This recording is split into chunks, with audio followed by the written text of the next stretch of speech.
उत्तर प्रदेश में होने वाले विधानसभा चुनाव से पहले तमाम राजनीतिक दल वोट बैंक को साधने में लगे हैं, वोटर्स को लुभाने में लगे हैं। तो कुछ ऐसे भी हैं जो सीएम बनने का सपना देख रहे हैं। जी हाँ, कुछ राजनीतिक दलों के प्रमुख ऐसे भी हैं जो मुख्यमंत्री बनने का सपना देख रहे हैं और उन्हीं राजनीतिक दलों के प्रमुख में एक है बसपा सुप्रीमो मायावती। जहां एक और चर्चा ये चल रही है कि क्या मायावती कांग्रेस के साथ मिलकर चुनाव लड़ेंगी, तो वहीं दूसरी तरफ ये भी देखा जा रहा है कि क्या मायावती सीएम बनने का जो सपना देख रही हैं वो पूरा हो पाएगा। यूपी चुनाव से पहले सियासी माहौल इस वक्त गरमाया हुआ है, लेकिन एक ऐसे नाम की चर्चा भी हो रही है जो पूरी तस्वीर को पलटने में महारत हासिल रखते हैं, और वो है नसीमुद्दीन सिद्दीकी। कौन है नसीमुद्दीन सिद्दीकी? जो यूपी चुनाव से पहले पूरी तस्वीर को पलट सकते हैं। और नसीमुद्दीन सिद्दीकी की ताकत क्या है और आखिरकार क्यों नसीमुद्दीन सिद्दीकी पर तमाम राजनीतिक दलों की निगाहें तो बनी है, लेकिन अभी नसीमुद्दीन सिद्दीकी ने कोई बड़ा फैसला नहीं लिया। उत्तर प्रदेश की सियासत में एक बार फिर बड़े राजनीतिक फेरबदल की आहट सुनाई दे रही है।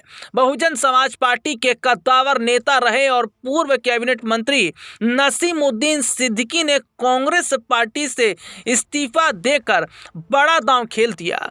सिद्दीकी के साथ करीब 72 अन्य दिग्गज नेताओं ने भी कांग्रेस को अलविदा कहा, जिनमें लगभग 2 दर्जन पूर्व विधायक शामिल हैं। नसीमुद्दीन सिद्दीकी जिनकी तूती एक वक्त में उत्तर प्रदेश के अंदर बोलती थी और आज भी वही धमक नजर आती है।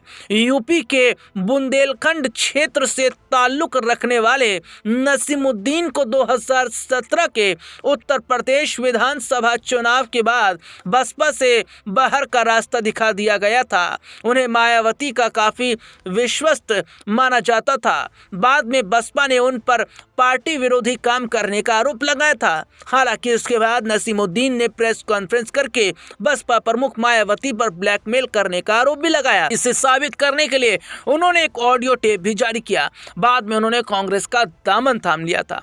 फिलहाल कांग्रेस में रहते हुए नसीमुद्दीन की पहचान एक उत्तर प्रदेश के बड़े मुस्लिम नेता के तौर पर रही। इस दौरान पार्टी में उनका कद भी काफी बड़ा था। इस्तीफे के बाद जारी अपने बयान में नसीमुद्दीन सिद्दीकी ने कहा, मैं कांग्रेस में अपने साथियों के साथ इसलिए शामिल हुआ था ताकि जातिवाद और संप्रदायवाद के खिलाफ हो रहे अन्याय की लड़ाई मजबूती से लड़ी जा सके, लेकिन कांग्रेस में रहते हुए यह लड़ाई नहीं लड़ पा रहा हूं। मेरा मकसद जनता के लिए काम करना है। उन्होंने स्पष्ट किया कि कांग्रेस के किसी भी पद अधिकारी से व्यक्तिगत शिकायत उनकी नहीं है, और सबसे बड़ी बात यह है कि जो रुतबा बसपा में नसीमुद्दीन सिद्दीकी का था वो कांग्रेस में नजर नहीं आया, और यही वजह है कि उन्होंने कांग्रेस का साथ छोड़ दिया। लेकिन इस बीच उनकी संपत्ति को लेकर भी बड़ा खुलासा हुआ है।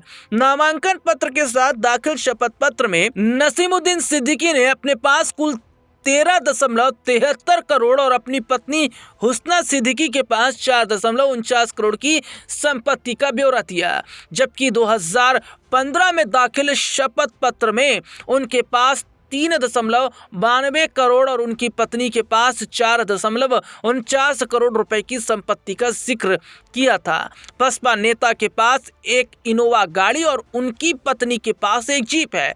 चुनाव आयोग के दिए गए शपथ पत्र के मुताबिक वर्तमान में बसपा नेता नसीमुद्दीन सिद्दीकी के पास 45,000 की नकदी है, जबकि उनकी पत्नी के पास 35,000 रुपए नकद है। इसके साथ ही उन पर एक क्रिमिनल केस भी है। अब देखना ये होगा कि नसीमुद्दीन सिद्दीकी क्या वापस बसपा की तरफ आएंगे, क्योंकि जो रुतबा बसपा में था वो कहीं और नजर नहीं आ रहा।